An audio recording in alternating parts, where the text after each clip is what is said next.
he's wearing one. What do you want, your phone? Pants, but he's wearing a shirt.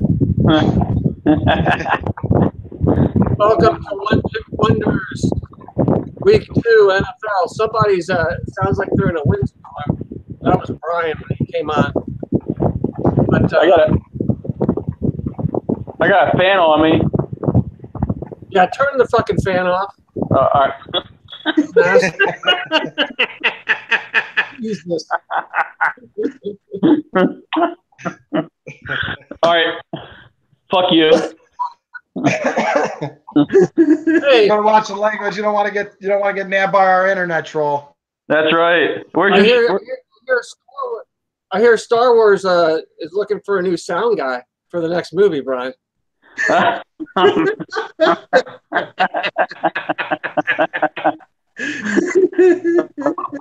Doesn't even realize that a fan would screw up the sound on a multi-conference call. Yeah, I'm sorry, Scott. You might be the worst producer in the world, so you're the last person to talk. I'm still smiling, though. I'm still smiling. Hey, so how about that? How about that Fitz magic, eh? Yeah. Buddy. Yeah. What do you have, 440 yards or something? Yeah, he broke some records. Yeah, something like that. Yeah. That was good. So coming off a win on week 1 with Carolina, I think they were they a 3 or a 3.5? They were 2.5, 3 cover. I think 2.5. Yeah. I think a lot of our analysis came true. Do you not? Yeah, Dallas's offense sucks. Yeah, Troy Aikman was killing them during the broadcast. Well, and it's like Danny said at the end, very poetically, he said that the owner has succeeded in destroying a franchise over the last 20 plus years. That was the greatest franchises in football history. But they have a great modern art collection in the stadium. There he goes again. That's a great contribution to football there.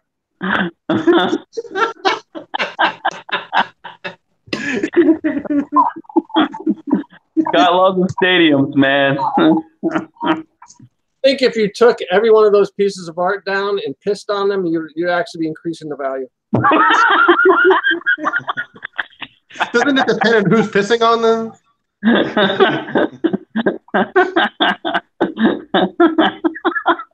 There's an idea. Oh, man. So this week's Houston covering 3. I do have some opening salvos here. Let me pull up my notes here. So these Houston at Tennessee. Houston's a 3-point favorite. Teams have split the last 4 games in their series, with each winning on their own field. Texans held their own before falling at New England, while Tennessee fell at Miami. The return of a healthy J.J. Watt should be good enough for Houston to turn the tables on the Titans. Let me give you some more analysis here coming up. Deshaun Watson, 176 yards, looked pretty good against the loss against the Patriots. Titans, opening loss to the Dolphins. Tennessee scored just 3 points in the first 3 quarters before scoring 17 in the fourth. The big concern this week is for the Titans is the injury situation. Mariota dealing with an elbow, while Taylor Lewan and Delaney Walker left week 1 game as well. That's bad news. Yeah. Yeah, them, Walker's dead. Yeah, and as for the Texans, they realistically could have won the Pats game if a couple things had broken their way. So we're going with Houston today. Who wants to lead off with the? I'll lead off because I really don't know that much about this game, so I don't have as much analysis. And Dan, no, I'm not going to talk about my gut. All right.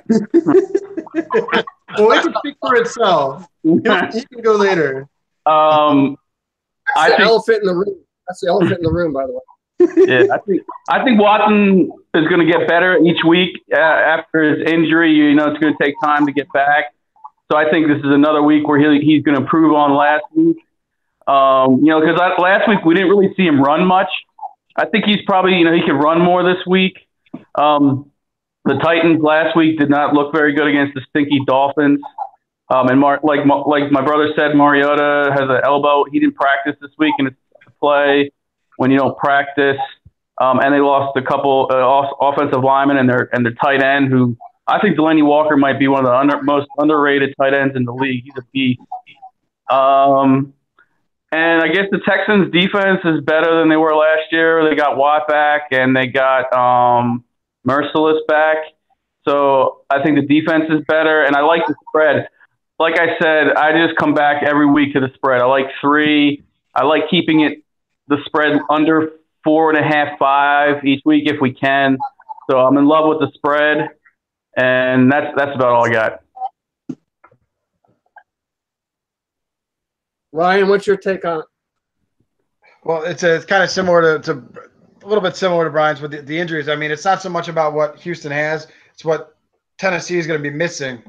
I mean, you got what 3 offensive linemen that are probably going to be out. 2 of them are already listed as out. Dennis Kelly, according to Twitter, the Titans beat reporter on Twitter, he's as of like 2 hours ago, he was in the hospital. It's listed as having some type of it doesn't say what kind of illness, but you know, if you're sick enough to be in the hospital, then you know you're probably not playing the next day. See, that's the kind of analysis you get on One Pick Wonders, by the way. Good job, Ryan. Thanks. You know, and then you know, kind of going back on with the Delaney Walker injury too. So instead of having Delaney Walker, who like Brian said is probably one of the top tight ends in the game, you're going to be starting Jonnu Smith. I mean, you look at him last week, he had 3 targets after Walker went out, 1 reception for 12 yards.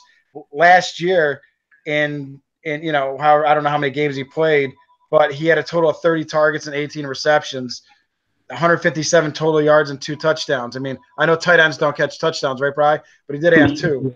I mean, that's, you know, so that was kind of like it seemed like that was Mariota's go-to guy was Delaney Walker. Yeah. You know, and then you got Mariota, who is questionable at this point still. And if he's out, you got to Blaine Gabbert. What's he doing for you? So I think the Houston defense is going to eat them up. And Deshaun Watson, he's gonna be fine. That Texans defense or offense, that they're gonna score points.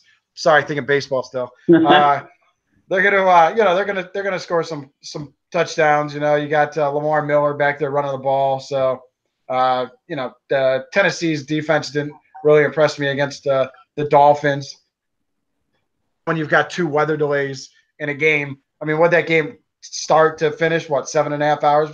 Something like that. So it's tough to get anything really going consistency-wise as a result of that. But still, I think Tennessee's screwed. I think Houston should cover easily. If they don't, well, Brian will shave his facial hair. It'll take a while. No, I think if they don't, then Brian should get a toupee. Yeah, okay. Yeah, I'll borrow it from Rand. I'll borrow it from Rand Spear.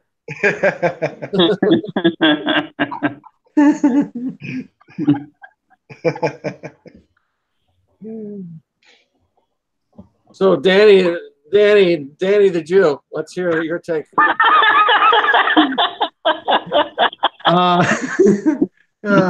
We have a Jew and a jihadist on the show. What's going on here? We're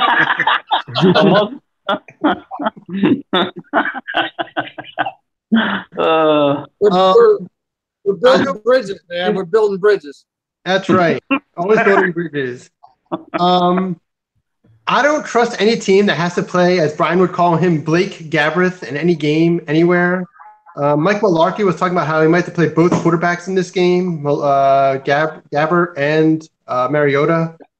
And that's a problem when you're playing both those guys, and the other guy's named Blaine Gabbert. So I think that helps Tennessee.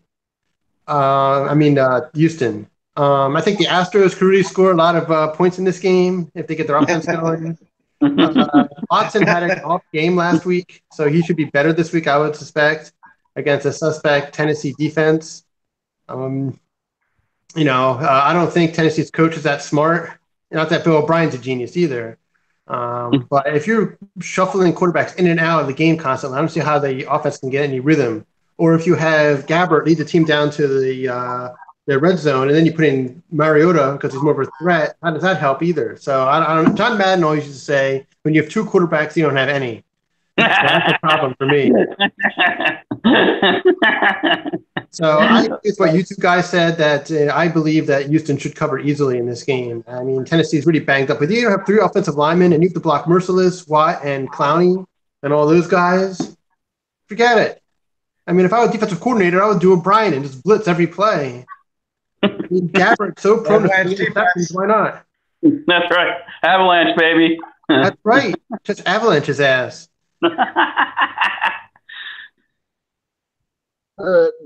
As far as fantasy points projections, the top receiver for Tennessee is a running back, D. Lewis. So Deion Lewis, yeah, I've got him. I'm not playing him, but I got him on your bench. Yeah, he should be in your flex, man. But I don't care. Whatever you do, you. Here's in a non-PPR, no way. In a PPR, yes.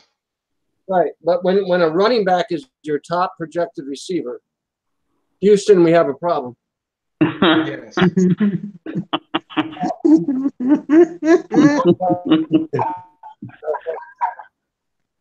But really,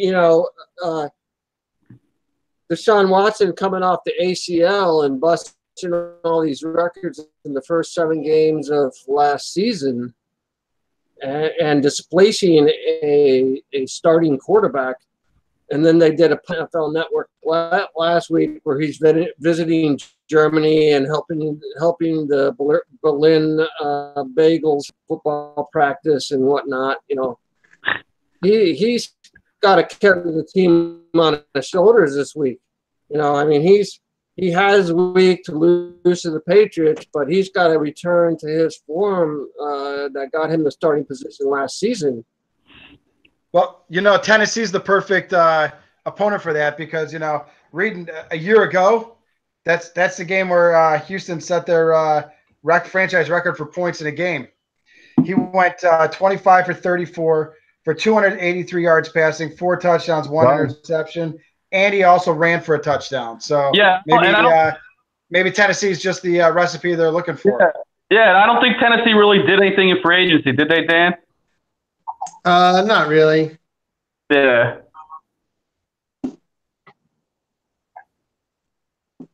They're playing in Tennessee, which we always get back to the weather. And whether they're playing in an open stadium or covered, and looks like we're in a chance of rain. 82 degrees. So this is an open stadium, is it not? Yeah. Yes. They've only been there for 20 years.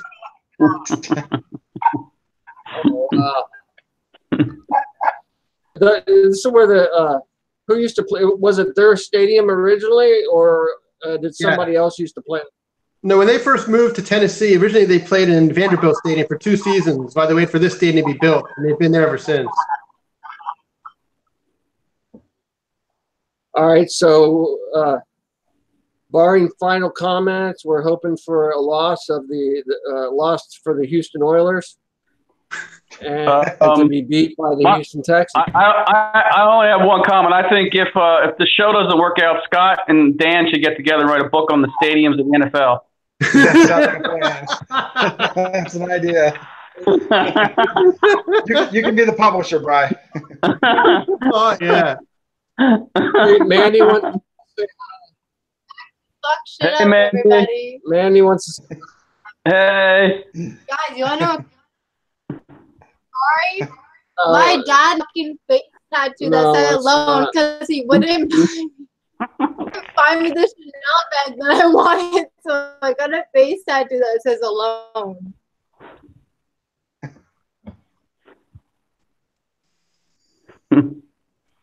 See, they have to be quiet because otherwise it'll switch over. They get a good shot of that. All right, thank you, Mandy. Thank you for your cameo. I know everybody misses you being on the show.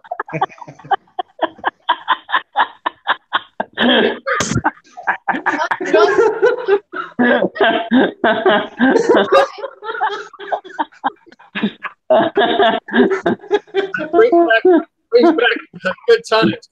Good times. Good times. Someone called the police on him for giving a minor alcohol. Yeah, she's.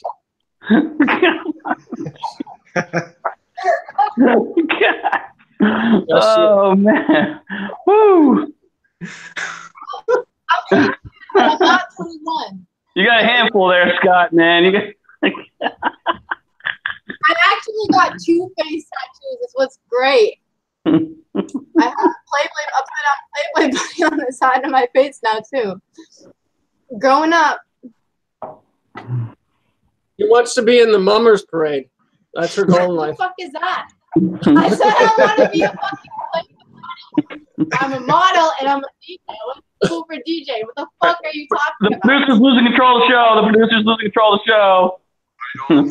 All right. I also have a warrant out for my arrest. Isn't that great? Fallen, and I can't get up. Stop. All right.